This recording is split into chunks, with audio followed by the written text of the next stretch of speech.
अस्सलामुअलैकुम नाजरीन, सियासत टीवी के कौमी खबरनामे में आपका इस्तकबाल है। मैं हूं मन्नान जाबरी। सबसे पहले पेश है हेडलाइंस।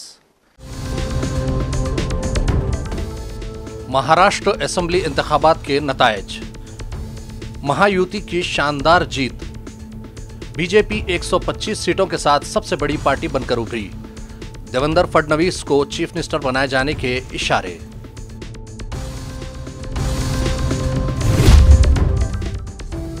महायुति की जबरदस्त बढ़तरी पर संजय रावत को गहरी तशवीश, कहा यह अवाम का फैसला नहीं हो सकता, नतायज मुसल्लत किए गए हैं।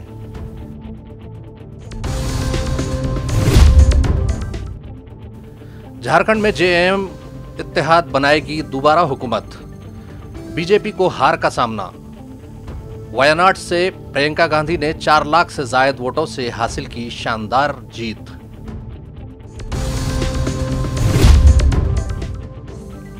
और मणिपुर में हालात हनूस कशीदा, सिक्योरिटी फोर्सेस की सख्त चौकसी।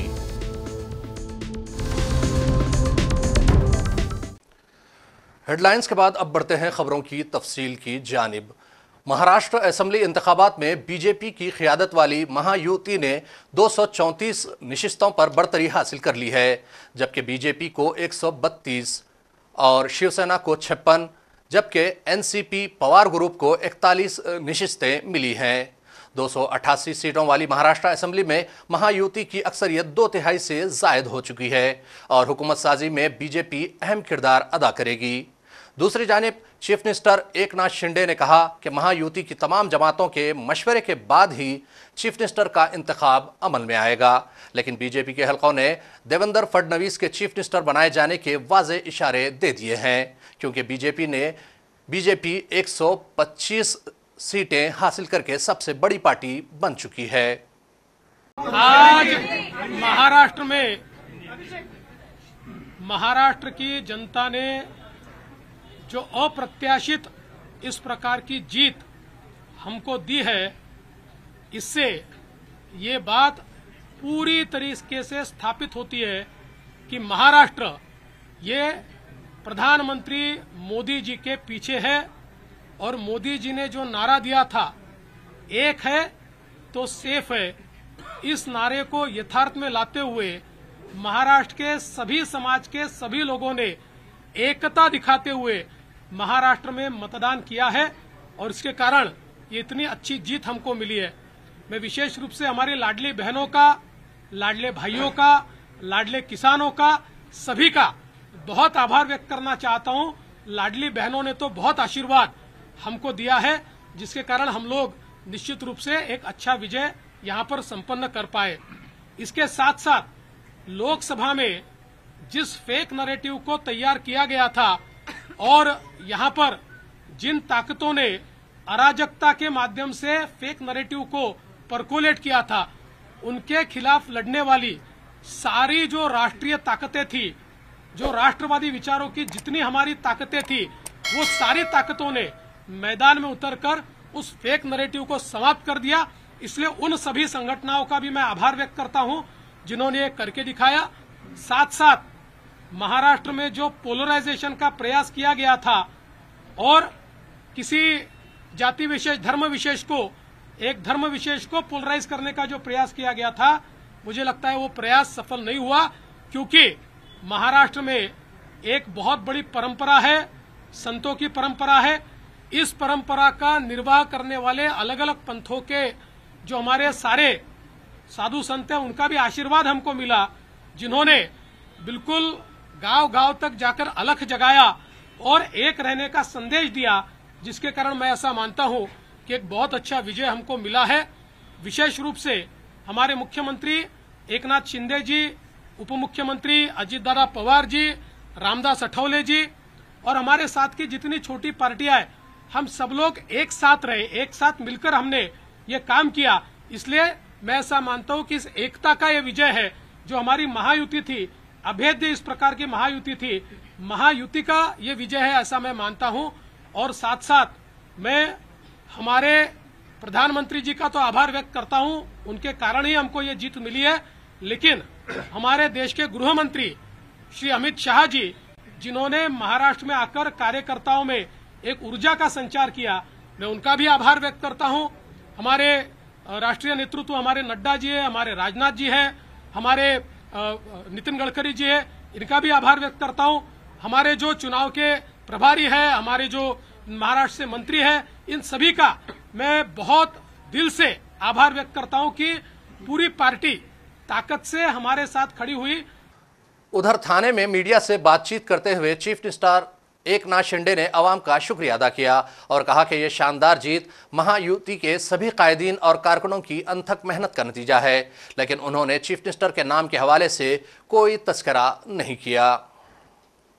सरकार है, सर्वसामान्य मानुष का सरकार है और इसीलिए ऐसे सरकार में हम निर्णय जो लिए, सरकार अगर चाहेगी तो क्या कर सकती है सर्वसामान्य आदमी के लिए, आम आदमी के लिए, लाडली बहनाओं के लिए, किसानों के लिए, लाडले किसान, लाडले भाई सभी के लिए ये जो योजनाएं की और निश्चित रूप से हमने जो किया है उसको लोगों ने प्राथमिकता दी है और आशीर्वाद भी दिए और इसीलिए ये मैं सभी कार्यकर्ताओं को धन्यवाद देता हूँ महायुति के, जिन्होंने मेहनत की और इस मुकाम तक लाया है।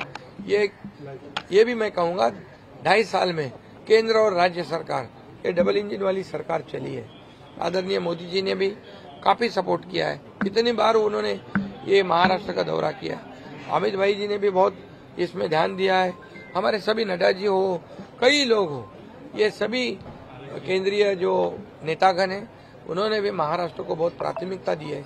महाराष्ट्र एक बड़ा राज्य है और ये राज्य जो है ये देश में नंबर 1 का राज्य है और इसलिए इसमें ये सत्ता लाना, बल्कि लाना नहीं कि एक थम्पिंग मेजोरिटी से लाना, ये बहुत बड़ी जीत है। मैंने कहा था विधानसभा के सेशन में कि हमारे 200 से ज्यादा सीटें आएगी, वो आज खरा साबित हुआ है।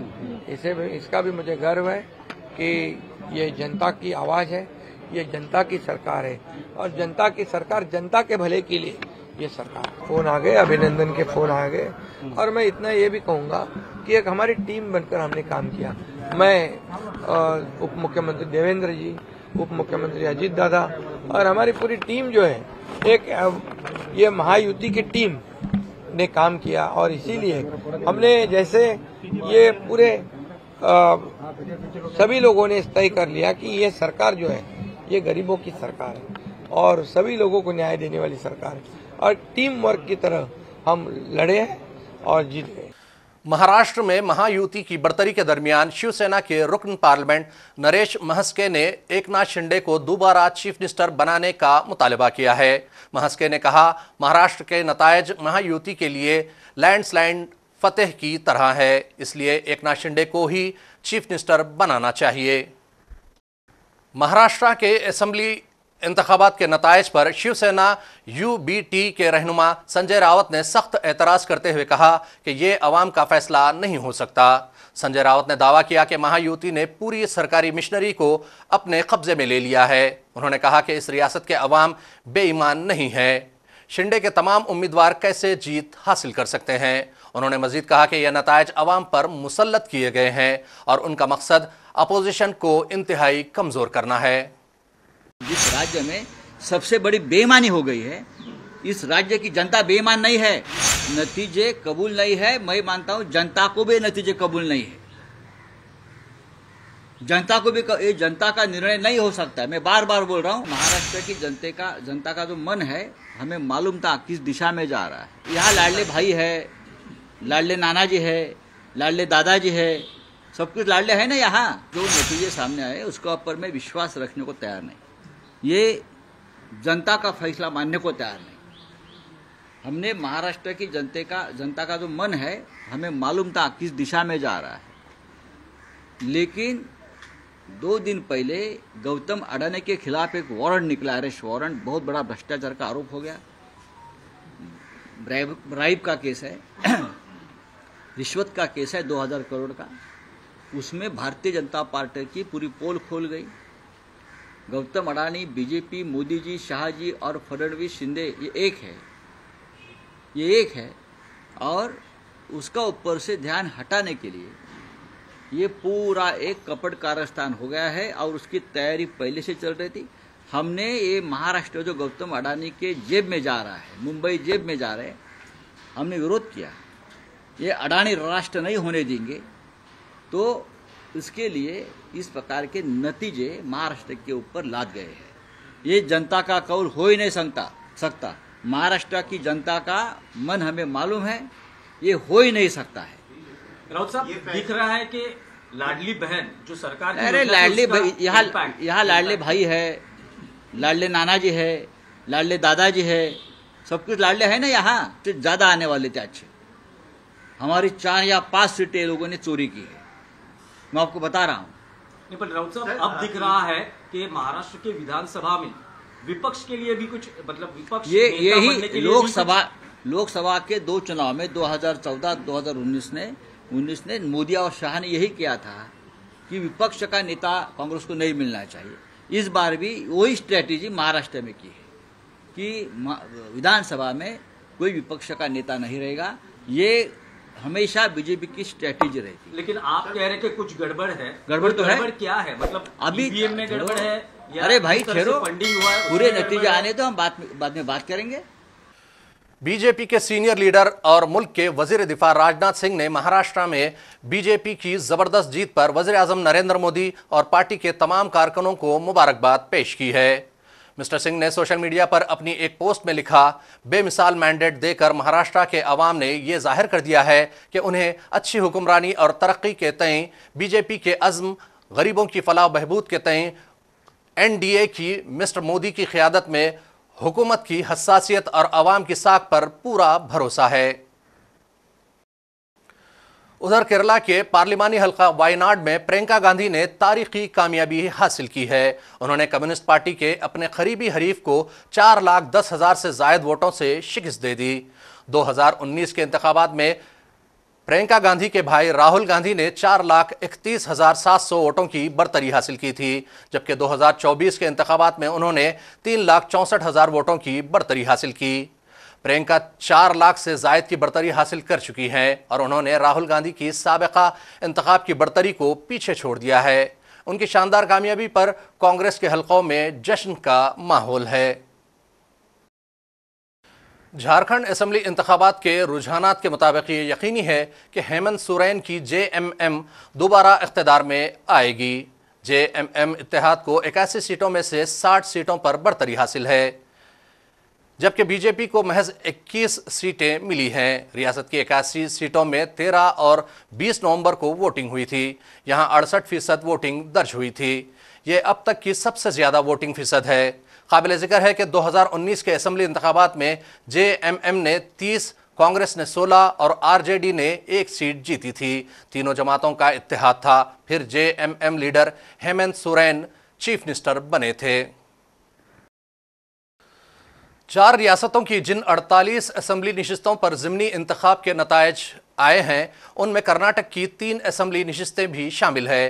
कर्नाटक की तीनों असेंबली नशिस्तें शिग्गांव, संदूर, चन्नापटना का नतीजा सामने आ चुका है। इन तीनों ही नशिस्तों पर कांग्रेस उम्मीदवारों को कामयाबी हासिल हुई है और एनडीए उम्मीदवारों को शर्मनाक शिकस्त का सामना करना पड़ा। हिंदुस्तान भर में समंदरी निगरानी से मुताल्लिक साहिली दिफाई मश्क का 4था एडिशन 21 नवंबर को कामयाबी के साथ इख्तिताम पजीर हुआ। ये मश्क 36 घंटे के लिए की गई थी और उसने हिंदुस्तान के समंदरी सिक्योरिटी और कोस्टल दिफाई तरीक़ेकार को मुस्तहकम करने के अज़्म को जाहिर किया है। इस मश्क ने हिंदुस्तान की 11,098 किलोमीटर तवील साहिली पट्टी और उसके खुसूसी इख्तिसादी जोन के 2.5 मिलियन मुरब्बा किलोमीटर को शामिल किया, जिसमें 21 से जायद एजेंसियों ने हिस्सा लिया, जिनमें हिंदुस्तानी बहरिया, हिंदुस्तानी फ़ौज, हिंदुस्तानी फ़िज़ाइया, हिंदुस्तानी साहिली गार्ड्स, रियासती समंदरी police, customs, BSF, CISF, port authorities और माहीगीर महकमा शामिल हैं। उधर मणिपुर में हालात हनूस कशीदा हैं और इस्तराब आमे सुकून पाया जाता है। गो के गुज़िश्ता 2 दिनों से तशद्दुद की खबरें नहीं हैं, लेकिन सीआरपीएफ और दीगर फोर्सेस चौकस है, जबकि 5 मुतासरा अजला में इस्तराब और खौफ का माहौल है। कहा जाता है कि कोकी नौजवान इस माहौल से बहुत खौफजदा है और उन्होंने किसी भी किस्म के हमलों से बचने के लिए बंकरों का रुख करना शुरू कर दिया है। उधर हालात को देखते हुए सिक्योरिटी फोर्सेस भी चौकसी इख्तियार किए हुए हैं। और आखिर में फिर एक मर्तबा नजर डालते हैं हेडलाइंस पर। महाराष्ट्र असेंबली इंतखाबात के नतायज, महायुति की शानदार जीत, बीजेपी 125 सीटों के साथ सबसे बड़ी पार्टी बनकर उभरी, देवेंद्र फडणवीस को चीफ मिनिस्टर बनाए जाने के इशारे।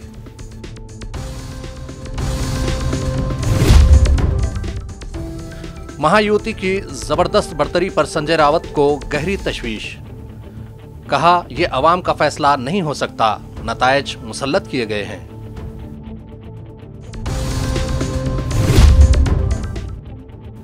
झारखंड में जेएम इत्तेहाद बनाएगी दोबारा हुकूमत, बीजेपी को हार का सामना। वायनाड से प्रियंका गांधी ने 4 लाख से जायद वोटों से हासिल की शानदार जीत।